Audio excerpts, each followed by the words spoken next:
તો ધ્રોલ નગરપાલિકાની ચૂંટણીનો ઢોલ ઢબક્યો છે। લગ્નની સીઝન વચ્ચે લગ્નનો પડતા મૂકીને મોટાભાગના દાવેદારો જીત માટે એડી ચોટીનું જોર લગાવી રહ્યા છે, તો બીજી તરફ સ્થાનિકો પણ પોતાની સમસ્યાને લઈને ક્યાંક કચવાટ જોવા મળી રહ્યો છે। શહેરમાં પ્રાથમિક સુવિધાઓ મુદ્દે આક્ષેપબાજી સાથે પાલિકા પણ ભ્રષ્ટાચારના આક્ષેપ કર્યા હતા। તો આવો જાણીએ શહેરીજનોની શું છે સમસ્યા। નગરપાલિકાની ચૂંટણીના હવે માત્ર ગણતરીના દિવસો છે, ત્યારે આપણે વાત કરીએ ધ્રોલ જે સ્થાનિક છે તેને પણ પૂછીએ, ખાસ કરીને પ્રાથમિક સુવિધા મળી રહે છે કે એનું આપણે જે ધ્રોલના જે મહિલાઓ છે તેની સાથે સીધો સંવાદ કરશું। શું કહે છો ખાસ કરીને ધ્રોલ નગરપાલિકામાં ખાસ કરીને આ જે વોર્ડ છે તેમાં પ્રાથમિક સુવિધા લોકોને મળે છે કે નહીં, શું કહેશો? કોઈ સુવિધા નથી। આ સોસાયટી ઘણા ટાઈમથી છે, પ્લસ આમાં વ્યક્તિ જાજારીએ છે, તોય છતાં અહીંયા ગટરની કોઈ પણ સુવિધા કે ગટર અથવા તો રોડ રસ્તા કોઈ પણ સુવિધા નથી। અને ગટરનું પાણી છે આપણા બોરમાં મિક્સ થઈ જાય છે, એથી પાણી ગંદકી વાળું આવે છે। 3 દિવસે નગરપાલિકાનું પાણી આવે, પાણી કેમ પૂરું કરવું?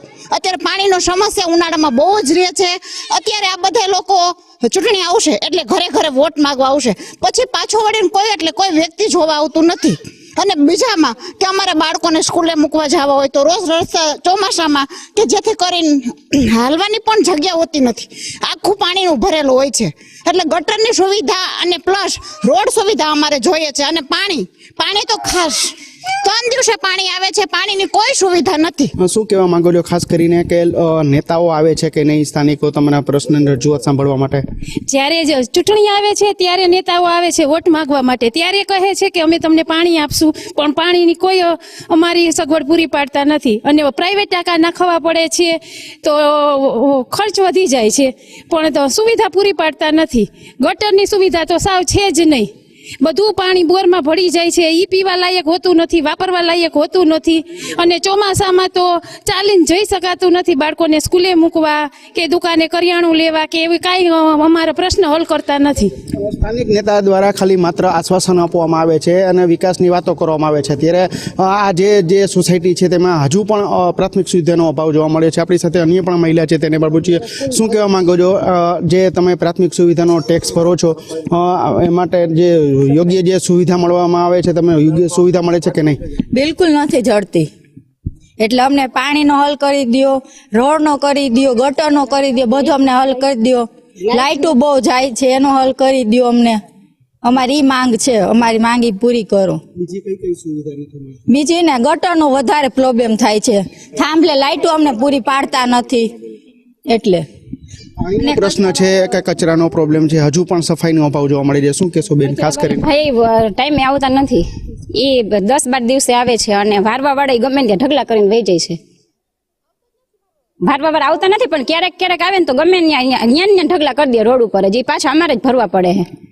આપણી સાથે કેટલાક સ્થાનિકો છે તેને પણ પૂછીએ, શું કહેવા માંગો છો? ખાસ કરીને અહીંયા લોકો આવે છે કે નહીં, નેતા આવે છે કે નહીં, તમારો પ્રશ્ન હલ થાય છે કે નહીં?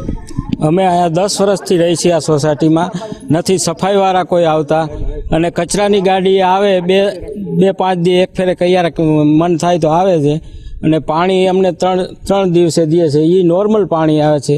અને આ પાઇપલાઇનો અમે ગટરની નાખી છે, અમારા સ્વખર્ચે નાખી, કોઈ અમને સરકાર તરફથી પાઇપલાઇનનો કોઈ ખર્ચો આપવામાં આવ્યો નથી। અને અત્યારે એ ગટર ઉભરાય એટલે બોરમાં પાણી જાય નહીં, બોર પીવા લાયક નથી, છતાં અમારે બહારથી ટાંકા મગાવવા પડે છે।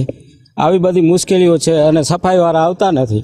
ખાસ કરીને આરોગ્યની સેવા મળે છે કે નહીં? દવાખાનાની સુવિધા છે કે શું કહેશો? આરોગ્યમાં કોઈ સુવિધા હોતી જ નથી। આરોગ્ય કોઈ તપાસ કરવા આવ્યા જ નથી, પ્રાઇવેટ બધા ડૉક્ટરને મગાવે છે, પ્રાઇવેટ નહીં। આરોગ્યની ટીમ નગરપાલિકાની આવે છે કે નહીં? કોઈ નહીં, કોઈ સુવિધા થઈ જ નથી અત્યાર સુધીમાં। તો જે ખાસ કરીને વાત કરવામાં આવે છે કે જે રીતે જે સ્થાનિકો નેતા છે કે જે સ્થાનિક તંત્ર છે તેના દ્વારા વિકાસની વાતો તો કરવામાં આવે છે, પરંતુ હજી સુધી આ જે વિકાસની વાતો છે માત્ર કાગળરૂપ જ રહી છે અને સ્થાનિકોને હજુ પણ પ્રાથમિક સુવિધાનો અભાવ જોવા મળી રહ્યો છે। ઉપેન્દ્ર ગોહિલ, સંદેશ ન્યૂઝ, ધ્રોલ।